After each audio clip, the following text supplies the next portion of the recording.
তারা কয়জন আইছে করে আমি করতে পারি খুশি। অ্যাসাক্সের বাড়িতে গেছে, ওনারা পায় নাই, কোথায় গেছে তো তার জায়গায় গেছে। অ্যাসাক্সের আগে ঢুকলো ঘরের ভিতরে, পরে দেখি ওই মহিলাও ঢুকছে। তাদের এখানে যাওয়ার কোনো প্রশ্নই আসে না, তারা ওইখানে অপ্রীতিকর কোনো কার্যকলাপের জন্য গেছে। বেরোনোর সময় তাদের আমরা হাতে নাতে একসাথে দুইজনটা একত্রিত পাই। ওই ওই ওই ওই ওই ওই যে বাড়ি যা, ওই যে বাড়ি যা, দেখছ বললাম যে ওই যে বাড়ি যা। হ্যাঁ হ্যাঁ, ঘরের ভিতরে হ্যাঁ বাড়ি গেছে। এই এই কারো কই যাস আমি যা না কি সমস্যা হইলো কে?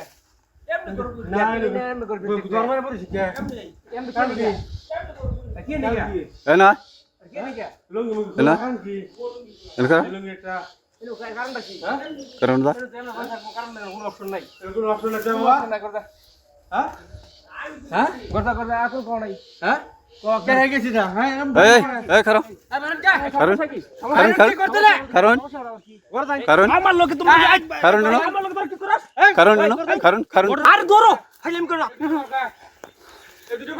এই দুধটা ঘরের ভিতরে আন্দাইছে 1 ঘন্টার রূপে, 1 ঘন্টার রূপে হয়েছে এই দুধটা ঘরের ভিতরে, 1 ঘন্টার রূপে,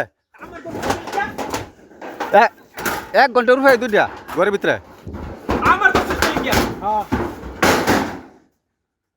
1 ঘন্টার রূপে এই দুধটা ঘরের ভিতরে।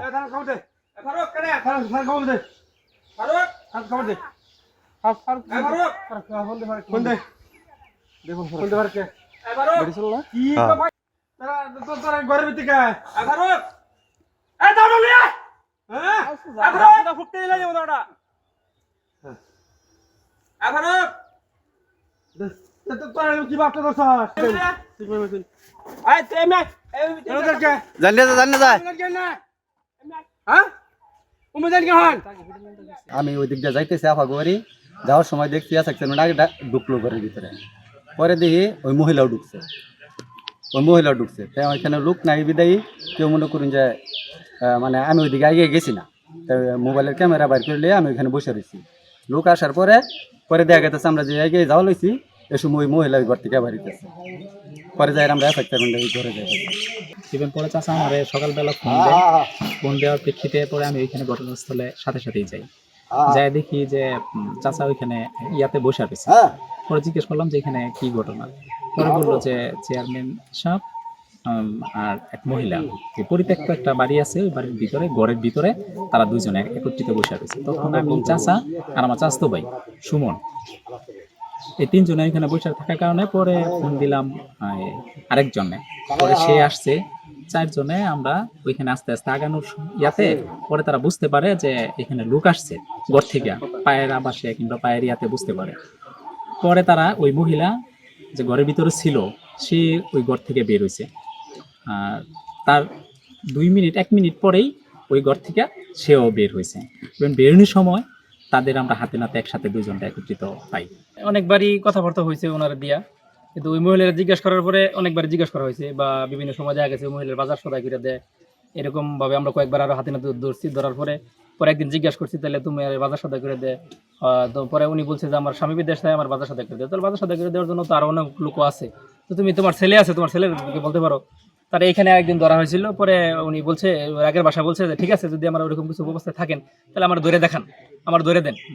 তো আজকে এই সকালবেলায় 7টার দিক দিয়ে কাকা ফুফুকুর বাড়িতে যেতেছিল, যাওয়ার পথে ওইখানে যখন দেখছে যে চেয়ারম্যান সাহেব আগে ঘরে ঢোকার পরে ওই মহিলাটা আস্তে আস্তে পিছনে আসছে, আসার পরে ওই মহিলা ঢোকার পরে চাচা ফোন দিচ্ছে সুমনের দিকটা আসো, কারণ বাইরে ফোন দিচ্ছে। আমরা ওইখানে যাওয়ার পরে দেখতে পারি যে ওনারা ঘরের ভিতরে ঘরে দরজা মারা। তো ওইখানে কতক্ষণ বসি আমরা, প্রায় 10-15 মিনিট সময় ওইখানে বসেছিলাম, এবং আমাদের ভিডিও ওইখানে চলাকালীন চলতেছে এখন। তো আমরা ওইখানে যাওয়ার পরে আরেকজন লোক গেছে, যাওয়ার পরে যখন যাই তখন ওই মহিলাটা ঘর থেকে বের হয়েছে। বের হওয়ার পরে তখন ঘরের দরজা আবার বন্ধ করছে, মানে ঘরের দরজা বন্ধ করার পরে আমরা সবাই আগে গেছি। আগে যাওয়ার পর দেখি উনি ঘরের ভিতরে আছে, চেয়ারম্যান সাহেব ঘরের ভিতরে আছে। আমি আর কানন ভাই তার ঘর থেকে বের করছি, তার জিজ্ঞেস করছি তুমি এখানে কেন আসছো। তো সে বলে সে কোনো উত্তর দিতে পারে নাই, মানে এখানে আসার একটা কারণ হলো, মূল কারণ তো আসলে বুঝতেই পারতেছে না, ভিডিও তো আছে। ভিডিওটা যদি এরকম কোনো কিছু না হয় তো এরকম একটা সময়ের ভিতরে তো এখানে তাদের যাওয়ার কোনো প্রশ্ন আসে না, কারণ তারা এরকম কোনো রিলেটেবল না যে রক্তের কোনো সম্পর্ক আছে বা তাদের সাথে কোনো পারিবারিক সম্পর্ক আছে, যে এই সম্পর্কের কারণে তারা এখানে যাবে। তাদের এখানে যাওয়ার কোনো প্রশ্নই আসে না, তারা ওইখানে অপ্রীতিকর কোনো কার্যকলাপের জন্য গেছে। এবং আগেও এই বিষয়গুলো নিয়ে অনেক জনগণের মধ্যে এরকম প্রশ্ন ছিল। আজকে তার একেবারেই সরাসরি প্রমাণ হইলো, ওনাদেরকে হাতে নাতে ধরা হয়েছে এবং আমাদের ভিডিওর মধ্যে তাই আছে। মানে ওনার বাপে হরিং মার্কা নির্বাচন করতো, আবার এসআক চেয়ারম্যান নির্বাচন করতো দানিশ হিসেবে। এটা নিয়ে মনে করেন একটা বিতর্ক, একটা যেভাবে একটা ঝগড়া হয়েছে হওয়ার পরে একটা মন মানার আগে আমাদের সাথে খুবই ভালো সম্পর্ক ছিল। তারপরে এসআক চেয়ারম্যানের সাথে এদের সাথে একটা বাজরা হয়। বাজরা হওয়ার কারণে আবার যে মহিলার কথা বলতেছেন ওই মহিলা এসআক চেয়ারম্যানের কাছে টাকা পায়। এসআক চেয়ারম্যানের বাড়িতে গেছে, ওনারা পায় নাই। কোথায় গেছে?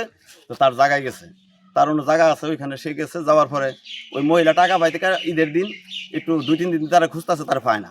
না পাওয়াতে হ্যাঁ একটু সাইপে রয়েছে গিয়া ওই মহিলার দেখার পরে গল্প ঢুকছে। মহিলা খুঁজে তার বাইক করছে।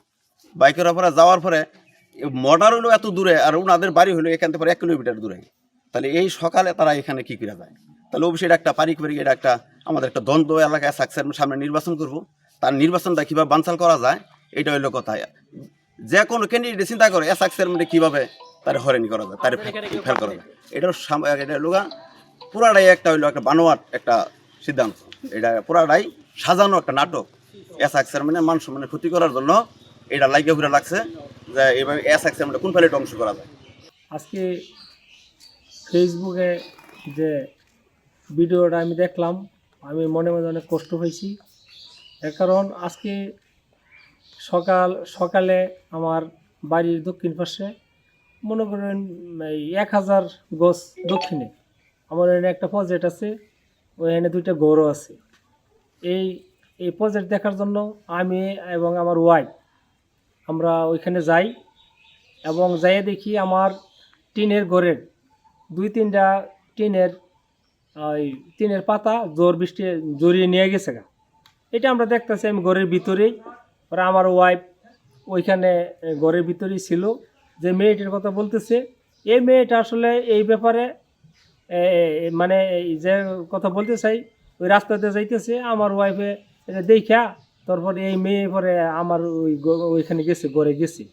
যাওয়ার পরে বললাম যে দেখো এই যে টিন নিয়ে গেছে গা জড়িয়ে, এইগুলো আমরা টিন এটা ঈদের পরে এটা আমরা ঠিকঠাক করব। আলাপ করে মেয়ে পরে চলে যাইতেছে গা। আমি আর ওয়াইফ ঘরের ভিতরে থাকা অবস্থায় ওই মেয়ে যখন চলে গেছে গল্প করিয়া, মনে করে 4-5 মিনিট মনে হয় ঠিক ছিল, কথাবার্তা বলছে, পরে গেছে গা। যাওয়ার পরেই অতিরিক্তভাবে মনে করেন এই দাও পাঁচজন এইগুলো নিয়া মনে করেন আমার ঘরের সামনে, আমি আমার ওয়াইফ ঘরের ভিতরে, ওই মেয়ে চলে যাওয়ার পরে তারপরে মনে করেন ওই যে কাশেম চেয়ারম্যানের বাতিজা নসেরের ছেলে এই আপনার সালাম, নসেরের ছেলে আপনার সাত্তার, এরপরে কাশেম চেয়ারম্যানের নাতি হায়দারের ছেলে আপনার সুমন, এবং মনে করেন এই সমস্ত লোক আইসা দাও পাঁচজন লিয়া অনেক লোক আইসা আমার এইরকমভাবে আক্রমণ করে ধরে, তোমরা এখানে মেয়ে কই? আমি আমার ওয়াইফ আমার ঘরে কই যে মেয়ে যে একটা দেখলো, আমি ও মেয়ে যাইতেছে গেছে গা ঘরের বাহিরে গেছে গা, ওই মেয়ে গেছে গা। তো তোমরা এরকম করো, তোমরা কি ব্যাপার কি? তোমরা দাও পাঁচজন নিয়ে এইগুলা কীভাবে আসলে? এইভাবে আমার চালায় আমার বাড়িতে অথবা আমার ঘরের সামনে তোমরা দাও পাঁচজন নিয়ে কেন আসছো? পরে কয় বদমেশ ফাজিল, এই মানে মেয়ে দেয়া খারাপ একটা কথা বলে ফেলাইছি, খারাপ কথা বলেছি। আমি কি শোনো, আমারে দৌড়ে ফেলাইছি 10-12 জনে দৌড়ে ফেলাইছি, বুঝছেন? 10-12 জনে দৌড়ে ফেলাইছি। আমি বলছি আমারে তোমরা দৌড়ো কেন? আমার প্রজেক্ট, আমার জমি, আমার বাড়ি, এইখানে তোমরা কেন দৌড়ছো? পরে মনে করেন স্যার যে আমি খুব কুস্তাকুস্তি করিয়া পরে শরীরা মানে ছুটাইয়া যাইয়া, তারপরে আমি আমার ওইখানে পাশেই একটা আছে আপনার ওই মোটর আছে, মোটরের ঘর, সারপা ঘর, ওই মোটরের সারপা ঘরে গিয়া ঢুকছি। ওদের হাতে দাও পাঁচজন, মোটরের সারপা ঘরে আমার ঘর থেকে বাইরে মোটরের সারপা ঘরে যখন আমি বারান্দায় এসি তখন তারা আমার দৌড়ে ফেলাইছে, সুইটা যেয়ে মোটরের সারপা ঘরে গিয়ে আমি ঢুকছি। ঢুকার পরে ওইখানে তারা আক্রমণ করছে দাও পাঁচজন গিয়া। আক্রমণ করার পরে আমার বাইবাতি যে করে কল দিছি, এরপরে মনে করেন ওরা পরে দৌড়ে পরে পালাই গেছে। অথচ আপনারা জানেন ওই মেয়ের ট্রিটমেন্ট শুনেন, একটা ভালো মেয়ে, একদম চরিত্রমান মেয়ে, একদম ভালো পরিবারের মেয়ে, এই মেয়ের জীবনে কোনো কলঙ্ক নাই। এই মেয়েটারে দেখেন একটা কলঙ্ক করলো এবং আমার একটা সম্মানের ক্ষতি করলো। চাল দেখতেছে, চাল বাতাসে উড়াই নিছে গা। নেওয়ার পরে আমার চেয়ারম্যানে ডাক দিচ্ছে যে নাতি নেমপি আহ। পরে গেছি, যাওয়ার পরে কথাবার্তা কইলাম, তারা চাল দেখতেছে। পরে তারা তারা দুজনে গড়, পরে তারা যেন কোন মানুষ আইছে, তারা কয়জন আইছে, পরে আমি করতে বাড়ি করছি। আমি শুনছি চেয়ারম্যানে বউ গড়, তারা চাল দেখতেছে, আমি বাইরে খাড়ি নিছি। তারা আটকাইছে আমার ওই সাত্তার, সালাম, কানন, সুমন, হাবিজুল। এটি আবার 5-6 দিন আগে তাগর অনেক কার্য বিবাদ হয়েছে, ঝগড়া হয়েছে দরগা চালা, হেডার শাসন করলো আর কি আমার দিয়া। তারা মারামারি অবস্থা